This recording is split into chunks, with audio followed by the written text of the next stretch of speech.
بسم الله الرحمن الرحيم. يا أيها الذين آمنوا لا تقدموا بين يدي الله ورسوله واتقوا الله إن الله سميع عليم. يا أيها الذين آمنوا لا ترفعوا أصواتكم فوق صوت النبي ولا تجهروا له بالقول كجهر بعضكم لبعض أن تحبط أعمالكم وأنتم لا تشعرون. إن الذين يغضون أصواتهم عند رسول الله أولئك الذين امتحن الله قلوبهم للتقوى لهم مغفرة وأجر عظيم. إن الذين ينادونك من وراء الحجرات أكثرهم لا يعقلون. ولو أنهم صبروا حتى تخرج إليهم لكان خيرا لهم والله غفور رحيم.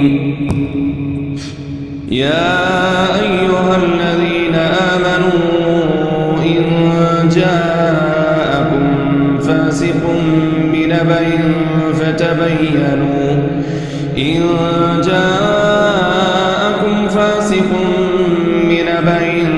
فتبينوا أن تصيبوا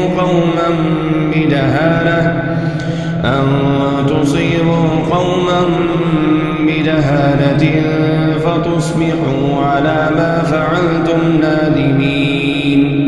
واعلموا أن فيكم رسول الله لو يطيعكم في كثير من الأمر لعنتم ولكن الله حبب إليكم الإيمان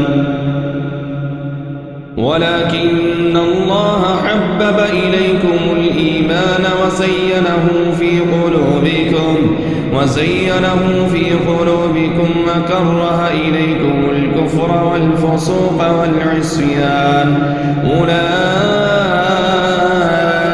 هم الراشدون فضلا من الله ونعمة والله عليم حكيم.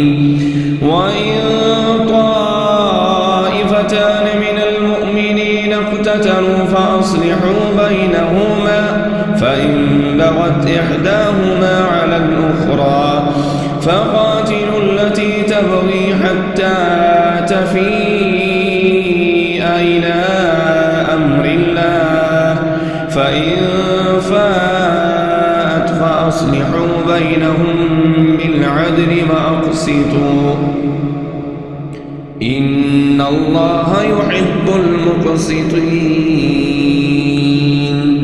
إنما المؤمنون إخوة فأصلحوا بين أخويكم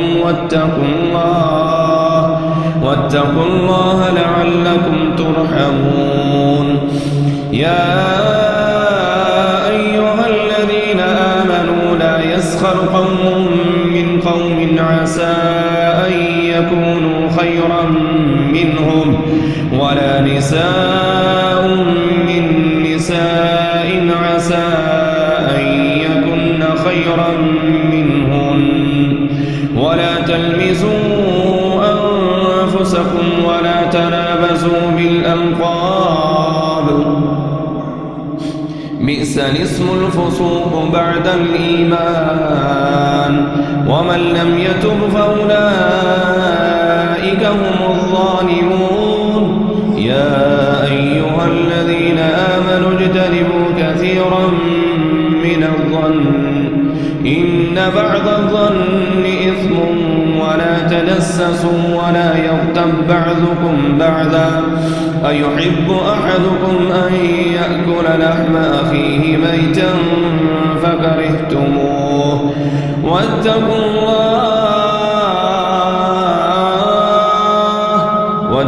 الله إن الله تواب رحيم. يا